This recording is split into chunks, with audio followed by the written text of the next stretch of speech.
بنگلہ دیش کے موجودہ بحران کو اگر چین اور پاکستان کے تناظر کے بغیر دیکھا جائے تو تصویر ادھوری رہتی ہے، کیونکہ خطے میں طاقت کا توازن اب صرف دو طرفہ تعلقات تک محدود نہیں رہا۔ بھارت، چین اور پاکستان کے درمیان جاری اسٹریٹجک مقابلے میں بنگلہ دیش کی جغرافیائی اور سیاسی اہمیت مسلسل بڑھتی جا رہی ہے۔ یہی وجہ ہے کہ ڈھاکہ میں ہونے والی ہر بڑی سیاسی تبدیلی اب علاقائی دارالحکومتوں میں بغور دیکھی جاتی ہے۔ چین گزشتہ ایک دہائی سے بنگلہ دیش میں معاشی اور انفراسٹرکچر کے شعبے میں گہرائی کے ساتھ موجود ہے۔ بندرگاہوں، توانائی منصوبوں، سڑکوں اور صنعتی زونز میں چینی سرمایہ کاری نے بنگلہ دیشی معیشت کو ایک متبادل سمت فراہم کی ہے۔ اس شراکت داری کو بنگلہ دیش کے کئی حلقے محض معاشی تعاون نہیں بلکہ اسٹریٹجک توازن کے ایک آلے کے طور پر دیکھتے ہیں۔ یہی سوچ بھارت کے لیے تشویش کا باعث ہے، کیونکہ چین کی موجودگی صرف ترقیاتی منصوبوں تک محدود نہیں رہتی بلکہ بالآخر سلامتی اور عسکری تعاون کی طرف بھی بڑھ سکتی ہے۔ اگرچہ بنگلہ دیش نے اب تک دفاعی مدان پر محتاط پالیسی اپنائی ہے، مگر مستقبل کی سیاسی قیادت کے حوالے سے یہ یقین کے ساتھ نہیں کہا جا سکتا کہ یہی پالیسی برقرار رہے گی۔ عثمان شریف اور ان جیسے رہنماؤں کے بیانیے میں چین کے ساتھ تعلقات کو کھل کر ایک متبادل قوت کے طور پر پیش کیا جا رہا تھا۔ پاکستان کے حوالے سے صورتحال قدرے مختلف مگر اتنی ہی اہم ہے۔ ماضی کے تلخ تجربات کے باوجود حالیہ برسوں میں اسلام آباد اور ڈھاکہ کے تعلقات میں بتدریج بہتری دیکھی گئی ہے۔ سفارتی روابط، تجارتی امکانات اور دفاعی سطح پر محدود رابطے اس بات کی نشاندہی کرتے ہیں کہ دونوں ممالک ماضی سے آگے بڑھنے کی کوشش کر رہے ہیں۔ بھارت کے نقطہ نظر سے یہ پیش رفت حساس ہے، کیونکہ وہ جنوبی ایشیا میں پاکستان اور بنگلہ دیش کے درمیان کسی بھی قریبی اتحاد کو اپنے لیے ایک اضافی دباؤ کے طور پر دیکھتا ہے۔ اگر بنگلہ دیش میں ایسی سیاسی قیادت ابھرتی ہے جو کھل کر پاکستان کے ساتھ تعلقات کو وسعت دینے کی بات کرے تو یہ خطے میں طاقت کے توازن کو متاثر کر سکتی ہے۔ یہی وجہ ہے کہ نئی سیاسی قوتوں کے ابھرنے پر بھارت کی تشویش محض نظریاتی نہیں بلکہ عملی نوعیت کی ہے۔ عسکری سطح پر بنگلہ دیش کی فوج اس پورے منظرنامے میں ایک فیصلہ کن عنصر ہے۔ ماضی میں فوج نے خود کو سیاسی تنازعات سے دور رکھنے کا تاثر دیا، مگر حقیقت یہ ہے کہ ہر بڑے سیاسی بحران میں اس کا کردار پس منظر میں موجود رہا ہے۔ شیخ حسینہ واجد کے دور میں فوج اور حکومت کے تعلقات نسبتاً واضح اور مضبوط تھے، جس نے ایک خاص سیاسی تسلسل کو یقینی بنایا۔ حکومت کی تبدیلی کے بعد یہ سوال شدت سے اٹھا کہ آیا فوج نئی سیاسی قوتوں کے ساتھ کس حد تک ہم آہنگ ہوگی؟ عبوری حکومت سے عوامی توقعات میں فوج کے کردار کو شفاف اور آئینی دائرے میں رکھنے کی امید بھی شامل تھی، تاہم عملی طور پر فوج نے محتاط خاموشی اختیار کی، جسے بعض حلقوں نے استحکام کی علامت اور بعض نے یقینی صورتحال کی نشانی قرار دیا۔ عثمان شریف کے مرنے کے بعد فوج کی خاموشی مزید سوالات کو جنم دیتی ہے۔ ایک ایسے وقت میں جب عوام سڑکوں پر ہیں اور ریاستی رٹ چیلنج ہو رہی ہے، فوج کا غیر واضح کردار مختلف انداز میں تعبیر کیا جا رہا ہے۔ کچھ حلقے اسے سیاسی مداخلت سے اجتناب قرار دیتے ہیں، جبکہ کچھ اسے طاقت کے موجودہ ڈھانچے کے تحفظ کی کوشش سمجھتے ہیں۔ یہی عسکری حساب کتاب آنے والے انتخابات پر بھی براہ راست اثر انداز ہو سکتا ہے۔ اگر فوج یہ محسوس کرتی ہے کہ نئی سیاسی قیادت اس کے مفادات یا ادارتی خود مختاری کے لیے خطرہ بن سکتی ہے تو انتخابی عمل پر غیر رسمی دباؤ بڑھ سکتا ہے۔ جنوبی ایشیا کی سیاسی تاریخ میں ایسے منظرنامے نئے نہیں اور بنگلہ دیش بھی اس تجربے سے گزر چکا ہے۔ انتخابات اس وقت بنگلہ دیشی سیاست کا سب سے حساس اور فیصلہ کن مرحلہ بن چکے ہیں۔ نوجوان قیادت اور طلبہ تحریک سے وابستہ حلقے ان انتخابات کو محض اقتدار کی منتقلی نہیں بلکہ ایک نئے سماجی معاہدے کے طور پر دیکھ رہے ہیں۔ ان کے نزدیک یہ موقع تھا کہ ریاستی اداروں کو عوامی نگرانی میں لایا جائے اور ماضی کے جبر کا حساب لیا جائے۔ عثمان شریف کی موت نے اس امید کو شدید دھکا پہنچایا ہے۔ اب ایک طرف خوف کا عنصر ہے اور دوسری طرف غصہ، جو انتخابی عمل کو مزید غیر مستحکم بنا سکتا ہے۔ ایسے حالات میں یہ خدشہ پیدا ہو جاتا ہے کہ سیاسی مقابلہ نظریات کے بجائے طاقت اور دباؤ کی بنیاد پر طے ہو۔ بین الاقوامی سطح پر بھی آنے والے انتخابات کو گہری نظر سے دیکھا جا رہا ہے۔ چین، پاکستان، بھارت اور مغربی طاقتیں سب یہ جاننا چاہتی ہیں کہ بنگلہ دیش کی اگلی قیادت کس سمت میں جھکاؤ رکھے گی۔ یہی وجہ ہے کہ انتخابی عمل کی شفافیت اور سلامتی محض داخلی معاملہ نہیں رہی بلکہ ایک بین الاقوامی سوال بن چکی ہے۔ چین کے لیے ایک مستحکم مگر دوستانہ بنگلہ دیش اہم ہے، جو اس کے بیلٹ اینڈ روڈ منصوبوں کو تحفظ فراہم کر سکے۔ پاکستان کے لیے یہ موقع جنوبی ایشیا میں سفارتی تنہائی کو کم کرنے کا ہو سکتا ہے۔ بھارت کے لیے سب سے بڑا چیلنج یہ ہے کہ وہ اپنی سلامتی اور علاقائی مفادات کو کسی کھلے تصادم کے بغیر کیسے محفوظ رکھے۔ ان تمام عوامل کے بیچ بنگلہ دیشی عوام کا اصل سوال کہیں گم ہوتا نظر آ رہا ہے۔ عام شہری کے لیے بنیادی مسئلہ سلامتی، انصاف اور روزمرہ کی زندگی کا استحکام ہے، جو مسلسل سیاسی کشمکش کی نظر ہو رہا ہے۔ اگر انتخابات اس بنیادی سوال کا جواب دینے میں ناکام رہے تو عدم استحکام کا سلسلہ ختم ہونے کے بجائے مزید گہرا ہو سکتا ہے۔ یہ بھی اہم ہے کہ عسکری ادارے، سیاسی جماعتیں اور عبوری حکومت اس حقیقت کو تسلیم کریں کہ طاقت کے توازن میں معمولی سی غلطی بڑے بحران کو جنم دے سکتی ہے۔ چین یا پاکستان کے ساتھ تعلقات کا توازن، بھارت کے خدشات اور داخلی خود مختاری کے تقاضے سب ایک نازک توازن کا تقاضا کرتے ہیں۔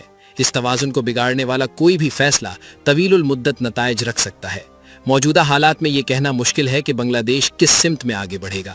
ایک راستہ تدریجی اصلاحات، محتاط خارجہ پالیسی اور شفاف انتخابات کی طرف جاتا ہے، جبکہ دوسرا راستہ عدم استحکام، بیرونی دباؤ اور داخلی تقسیم کی طرف ہے۔ ان دونوں کے درمیان انتخاب صرف سیاسی جماعتوں کا نہیں بلکہ ریاستی اداروں کے اجتماعی رویے کا بھی امتحان ہے۔ یہ مرحلہ بنگلہ دیش کے لیے محض ایک سیاسی موڑ نہیں بلکہ ایک تاریخی آزمائش ہے۔ آنے والے مہینے یہ طے کریں گے کہ آیا یہ ملک علاقائی سیاست میں ایک خود مختار اور متوازن کردار ادا کر پائے گا یا ایک بار پھر بڑی طاقتوں کی کشمکش کا میدان بن جائے گا۔ اسی سوال کے گرد اس بحران کا اگلا اور آخری مرحلہ تشکیل پا رہا ہے۔ بنگلہ دیش اس وقت جس مرحلے سے گزر رہا ہے وہ محض ایک سیاسی بحران نہیں بلکہ ایک کثیر الجہتی آزمائش ہے، جس میں ریاست، ادارے، سیاست، عوام اور علاقائی طاقتیں سب ایک ساتھ شامل ہو چکی ہیں۔ عثمان شریف کے قتل نے ایک ایسے عمل کو بے نقاب کر دیا ہے جو پہلے ہی سطح کے نیچے جاری تھا مگر اب پوری شدت کے ساتھ سامنے آ چکا ہے۔ یہ واقعہ کسی ایک فرد کی موت تک محدود نہیں بلکہ اس پورے سیاسی عمل پر سوالیہ نشان ہے جو تبدیلی، احتساب اور جمہوری تجدید کے وعدوں کے ساتھ آگے بڑھ رہا تھا۔ آگے دیکھیں تو سب سے بڑا سوال یہی ہے کہ کیا بنگلہ دیش کا نظام اس دباؤ کو برداشت کر سکتا ہے یا نہیں۔ ایک طرف عوامی غصہ ہے جو سڑکوں پر نظر آ رہا ہے، دوسری طرف ریاستی اداروں کی خاموشی یا محتاط حکمت عملی ہے اور تیسری طرف علاقائی و بین الاقوامی مفادات کا دباؤ ہے۔ یہ تینوں عوامل اگر ایک دوسرے سے ٹکرا گئے تو صورتحال مزید بگڑ سکتی ہے، اور اگر کسی حد تک توازن قائم رہا تو شاید ایک قابل انتظام راستہ نکل آئے۔ خطرات کی بات کی جائے تو سب سے پہلا اور فوری خطرہ داخلی سلامتی کا ہے۔ اگر احتجاج پرامن سیاسی دباؤ کے بجائے تشدد کی صورت اختیار کرتا ہے تو ریاستی رٹ کو بحال کرنا مزید مشکل ہو جائے گا۔ ایسی صورتحال میں فوج اور سیکیورٹی اداروں پر دباؤ بڑھے گا کہ وہ براہ راست مداخلت کریں، جو جمہوری عمل کے لیے ایک بڑا دھچکا ثابت ہو سکتا ہے۔ دوسرا بڑا خطرہ یہ ہے کہ انصاف کا عمل کمزور یا غیر شفاف نظر آئے۔ عثمان شریف کے قتل کی تحقیقات اگر عوام کو مطمئن نہ کر سکیں تو یہ تاثر مزید گہرا ہو جائے گا کہ ریاست طاقتور عناصر کے سامنے بے بس ہے۔ جنوبی ایشیا میں یہ تاثر اکثر احتجاجی تحریکوں کو مزید شدت دیتا ہے کیونکہ عوام سمجھنے لگتے ہیں کہ قانونی راستے بند ہو چکے ہیں۔ تیسرا خطرہ سیاسی تقسیم کا ہے جو اب نظریاتی اختلاف سے آگے بڑھ کر وجودی سوال بن چکی ہے۔ نوجوان قیادت اور پرانے سیاسی و ادارہ جاتی ڈھانچوں کے درمیان خلیج واضح ہو رہی ہے۔ اگر اس خلیج کو مکالمے اور شمولیتی سیاست کے ذریعے کم نہ کیا گیا تو یہ تقسیم مستقل عدم استحکام میں تبدیل ہو سکتی ہے۔ ان خطرات کے ساتھ ساتھ کچھ ممکنہ موڑ بھی موجود ہیں جو صورتحال کو بہتر سمت میں لے جا سکتے ہیں۔ سب سے اہم موڑ شفاف اور قابل اعتماد انتخابی عمل ہو سکتا ہے۔ اگر انتخابات ایسے ماحول میں منعقد ہو جائیں جہاں بنیادی سلامتی، اظہار رائے کی آزادی اور ادارہ جاتی غیر جانبداری کا تاثر قائم ہو تو عوامی غصہ کسی حد تک سیاسی عمل میں ڈھل سکتا ہے۔ دوسرا ممکنہ موڑ ریاستی اداروں کا کردار ہے، خاص طور پر فوج اور عدلیہ کا۔ اگر یہ ادارے خود کو واضح طور پر آئینی حدود میں رکھتے ہوئے عوامی اعتماد بحال کرنے کی کوشش کریں تو ایک نیا توازن پیدا ہو سکتا ہے۔ تاریخ بتاتی ہے کہ اداروں کی غیر جانبداری محض بیانات سے نہیں بلکہ عملی فیصلوں سے ثابت ہوتی ہے۔ تیسرا اہم موڑ خارجہ محاذ پر توازن کی حکمت عملی ہو سکتی ہے۔ بنگلہ دیش کے لیے یہ لمحہ فیصلہ کن ہے کہ وہ چین، پاکستان، بھارت اور مغربی طاقتوں کے ساتھ تعلقات کو کس طرح متوازن رکھتا ہے۔ کسی ایک محور کی طرف زیادہ جھکاؤ داخلی سیاست کو مزید متنازع بنا سکتا ہے، جبکہ محتاط اور اصولی خارجہ پالیسی ریاستی استحکام میں مدد دے سکتی ہے۔ آگے بڑھتے ہوئے ایک اور اہم پہلو عوامی نفسیات کا ہے۔ مسلسل احتجاج، تحفظ کا فقدان اور غیر یقینی صورتحال معاشرے کو تھکا دیتی ہے۔ اگر ریاست اور سیاسی قیادت عوام کو یہ احساس نہ دلا سکیں کہ کوئی واضح سمت موجود ہے تو مایوسی غصے میں بدل سکتی ہے، اور غصہ اکثر ایسے فیصلوں کو جنم دیتا ہے جو طویل المدت مفاد کے خلاف ہوتے ہیں۔ یہ بھی ذہن میں رکھنا ضروری ہے کہ بنگلہ دیش کی آبادی کا بڑا حصہ نوجوانوں پر مشتمل ہے۔ یہ وہ نسل ہے جو معلومات تک فوری رسائی رکھتی ہے، علاقائی سیاست کو سمجھتی ہے اور اپنے مستقبل کے بارے میں حساس ہے۔ اگر یہ نسل خود کو فیصلہ سازی سے باہر محسوس کرتی ہے تو وہ نظام کے ساتھ جذباتی وابستگی کھو سکتی ہے، جو کسی بھی ریاست کے لیے خطرناک علامت ہوتی ہے۔ ریاست کے لیے اس مرحلے پر سب سے بڑی آزمائش یہی ہے کہ وہ طاقت اور مکالمے کے درمیان توازن کیسے قائم کرتی ہے۔ طاقت وقتی طور پر نظم و ضبط قائم کر سکتی ہے، مگر دیر پا استحکام مکالمے، شفافیت اور انصاف سے ہی آتا ہے۔ بنگلہ دیش کے حالیہ تجربات یہ بتاتے ہیں کہ طاقت کا زیادہ استعمال مسائل کو دباتا ضرور ہے مگر حل نہیں کرتا۔ علاقائی تناظر میں بھی بنگلہ دیش کا استحکام سب کے مفاد میں ہے۔ بھارت کے لیے ایک پرامن ہمسایہ، چین کے لیے ایک قابل اعتماد شراکت دار اور پاکستان کے لیے ایک متوازن سفارتی تعلق اہمیت رکھتا ہے، مگر ان سب مفادات سے بڑھ کر بنگلہ دیشی عوام کا حق ہے کہ وہ خوف کے بغیر اپنی سیاسی سمت کا تعین کریں۔ مستقبل قریب میں یہ امکان رد نہیں کیا جا سکتا کہ احتجاج مزید شدت اختیار کرے یا وقتی طور پر دب جائے۔ دونوں صورتوں میں اصل سوال یہی رہے گا کہ ریاست اس تجربے سے کیا سیکھتی ہے۔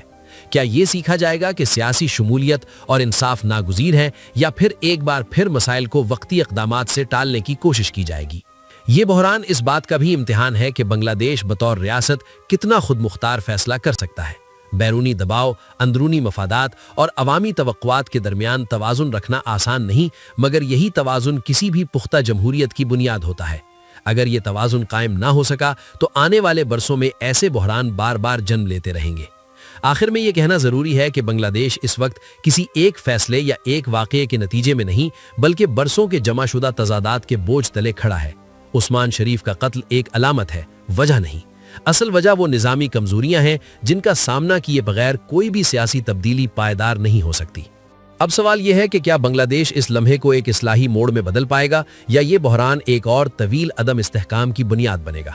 کیا ریاستی ادارے، سیاسی قیادت اور عوام ایک مشترکہ سمت پر متفق ہو سکیں گے، یا یہ کشمکش مزید گہری ہوتی جائے گی؟ یہی وہ سوال ہے جس کا جواب آنے والے مہینوں میں نہیں بلکہ آنے والی تاریخ میں لکھا جائے گا، اور اسی سوال پر یہ بحث ختم نہیں ہوتی بلکہ اصل میں شروع ہوتی ہے۔ اگر آپ چاہتے ہیں کہ یہ تفصیلی تجزیہ اسی تسلسل، گہرائی اور پیشہ ورانہ انداز میں آگے بڑھے تو ویڈیو کو لائک کریں، اپنی رائے کمنٹ سیکشن میں ضرور شیئر کریں، اور مزید ایسے سنجیدہ اور تحقیقی پروگراموں کے لیے چینل کو سبسکرائب کریں۔ اب سوال یہ ہے کہ کیا بنگلہ دیش کی ریاست اس بحران سے نکلنے کی صلاحیت رکھتی ہے، یا یہ صورتحال خطے کو ایک نئے اور زیادہ خطرناک دور کی طرف لے جا رہی ہے؟